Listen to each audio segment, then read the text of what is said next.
உடைந்த இதயங்களும் எம்மாவூஸ் பயணமும். உங்க வாழ்க்கையில என்னைக்காவது இப்படி தோணிருக்கா? நான் இதை முழுசா நம்பினேன், என் உழைப்பு, நம்பிக்கை எல்லாத்தையும் இதுல போட்டேன், ஆனா கடைசியில கையில ஒண்ணுமே இல்லையே அப்படின்னு எப்போச்சும் தோணிருக்கா? நிச்சயமா தோணிருக்கும். ஏதோ ஒரு ஏமாற்றம், ஒரு வெறுமை. இதே மனநிலையில தான் அந்த 2 சீடர்களும் எம்மாவூஸ் பாதையில போயிட்டு இருந்தாங்க. ஜெருசலேம்ல நடந்த எல்லாத்தையும் பார்த்துட்டு இனிமே அங்க இருக்க பிடிக்காம தலைய குனிஞ்சுக்கிட்டு ஊருக்கு திரும்புறாங்க. ஆனா பாருங்க, அவங்க வாழ்க்கையில மிகப்பெரிய ஒரு தோல்வின்னு நினைச்ச அந்த நேரத்துல தான் உயிர்த்த இயேசு அவங்க கூட வந்து நடக்க ஆரம்பிக்கிறாரு.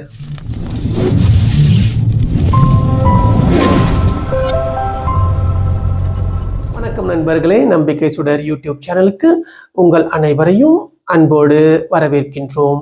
இன்று நாம் சிந்திக்க போவது உயிர்த்த ஞாயிறின் 3ஆம் வார செய்தியை பற்றி. எம்மாவூஸ் சீடர்களின் அந்த பயணம் நம் ஒவ்வொருவருடைய வாழ்க்கையோடும் எப்படி ஒத்துப்போகிறது என்று பார்ப்போமா? அன்பு சகோதர சகோதரிகளே, இந்த எம்மாவூஸ் சீடர்கள் கெட்டவங்க கிடையாது. அவங்க இயேசு மேல ரொம்ப அன்பு வச்சிருந்தாங்க. ஆனா சிலுவை சாவு அவங்க நம்பிக்கைய சுக்குநூறா உடைச்சிருச்சு. நம்ம வாழ்க்கையிலும் அப்படிதான்.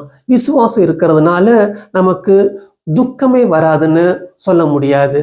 ஆனா அந்த துக்கத்துல இயேசு நம்ம விட்டுட்டு போறது கிடையாது. இயேசு அவங்க கிட்ட வந்த உடனே, ஏன்பா எனக்கு தெரியலையா அப்படின்னு மிரட்டல. ஆனா அவங்க கூடவே மெதுவா நடந்து வராரு. அவங்க கிட்ட பேச்சு கொடுத்து அவங்க மனசுல இருக்கிற பாரத்தை வெளியே கொண்டு வராரு. உங்க கவலை என்ன? இதுதான் இயேசு கேட்கிற முதல் கேள்வி. அவர் நம்ம காயங்களை மறைக்க சொல்லல, அது அவர்கிட்ட கொட்ட சொல்றாரு.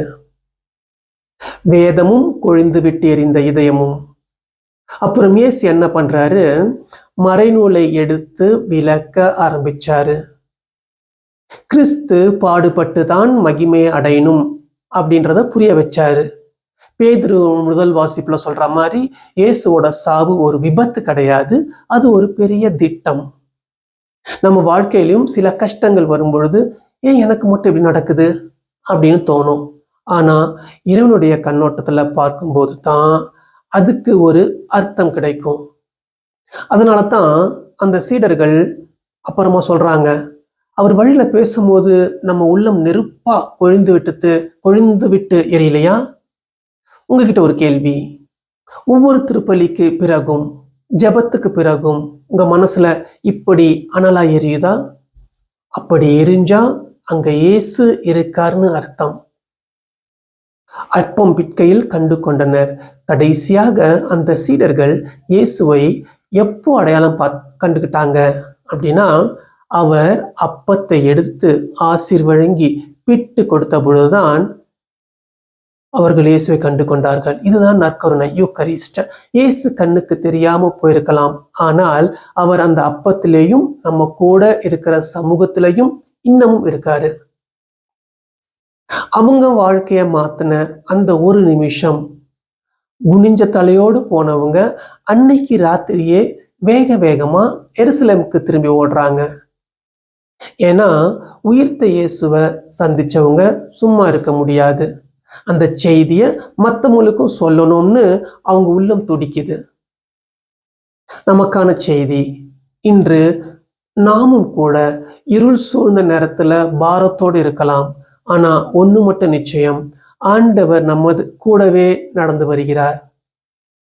இந்த வாரத்துக்கான கேள்வி இதுதான். உங்க மனசு இன்னமும் இந்த இறை நம்பிக்கையில் அனலாக எரியுதா?